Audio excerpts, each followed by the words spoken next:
going, everybody? Welcome to General Hospital Envy, my GH after show. It was a short week, but let's get into it. Jax left town.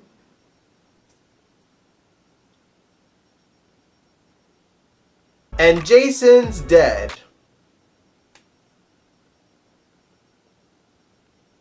Alright, so obviously Steve Burton confirmed that he is no longer on General Hospital due to the vaccine mandate. And I'll say what I said last time, it's ABC and Disney's prerogative to run their company as they see fit and protect their assets in the way that they see fit. And it's the actors' right to walk away if they don't agree with their policies. Obviously, you guys know that I am a Jason fan, and I have no issues with Steve Burton whatsoever. I do wish him the best. I will say that I do think it's probably going to be harder for him to get a job if this is the hill he kind of wants to die on. I am aware that there are film companies that have not yet made it mandatory to get vaccinated, but I do think that it is going to be more and more common as time goes on. I mean, I work in a mall in like a barely above minimum wage job, and it's required for the mall staff to be fully vaccinated. So, this is acting where you're kind of making out and having sex scenes and, being in close quarters with people constantly. And as we've seen in the past, when an actor gets COVID on set, it stops production, it costs money, sometimes they have to recast or postpone shooting scenes.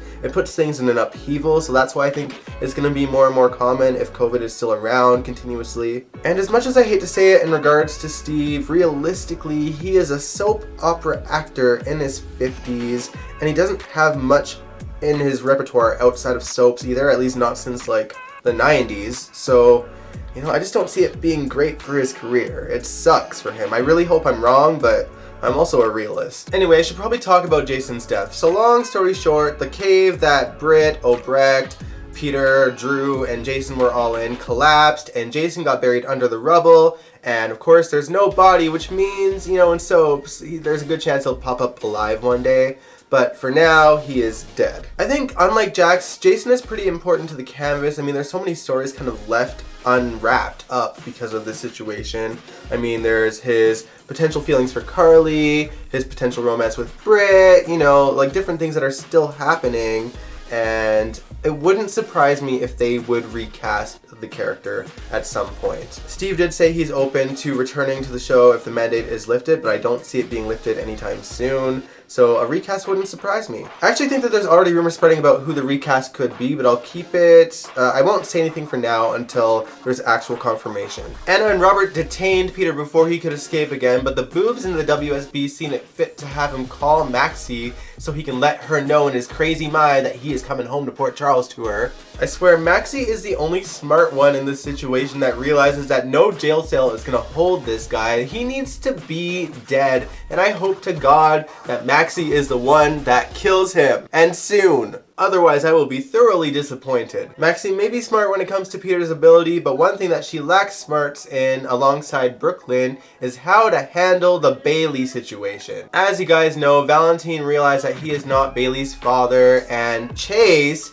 decides to step in because he figured out the truth and claim that he is the father of Brooklyn's baby. And I get so mad because it would just be so much easier for everyone involved if they just tell Valentine the truth that that is Maxie's child and they are trying to protect the child from Peter. Yes, Valentine would still be hurt, but he would be willing to protect that baby because he feels guilty about Peter's reign of terror because he feels responsible for it. He's the one that handed Peter to Faison in the first place. Valentine would help, and now you're just putting targets on your back, Brooklyn, and Chase's, with Valentine wanting to seek revenge on you. That dude is petty even on his best day. I know that he would probably still seek revenge after Peter is handled in the Brooklyn situation, but he'd wait at least. Chase is also on Ned's shit list too because Ned thinks that there is a good chance that Chase realized that he was the father and chose to ignore it to get back with Willow. They are causing this completely unnecessary drama amongst themselves, and the fact that Maxie was willing to go along with it instead of just telling Valentine the truth, it just drives me nuts. Like, ugh. It's so frustrating. You guys agree, right? Let me know in the comments below. Olivia hasn't heard the news yet because she's too busy trying to apologize to Austin for not believing that he had Leo's best interest at heart.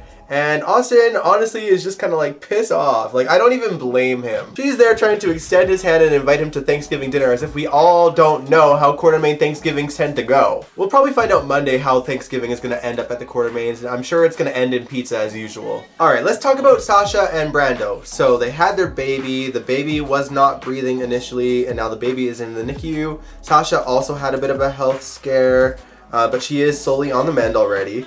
I have to give props to Sophia and Johnny, who play Sasha and Brando. This is probably the best work they've done since they've been on the show, and I'm just so stoked to see them get really meaty material. They're rocking it. The scene of Brando going to the NICU and introducing himself to the baby, I was like, oh, my heart. They were just such good scenes. This situation even has Sonny and Carly being compassionate towards Gladys. I love that for all the times that they show that Gladys is kind of a garbage human being, every now and then they like to give her a bit of a heart and soul. You can tell that she's genuinely terrified for that baby, and she's emotional about it, and you know, Sonny picked up on that and just said, you know, you are family, we do have a heart, we're here for you. Nixon Falls really made Sonny really soft. And of course, Sonny helped Nina a little bit this week too. She really wanted to see Sasha, so Sonny distracted Gladys away from the room for a bit so that Nina could sneak in there. If Carly knew, my god. We got to catch a glimpse of Curtis dealing with the emotional fallout of realizing that his father is back from the dead.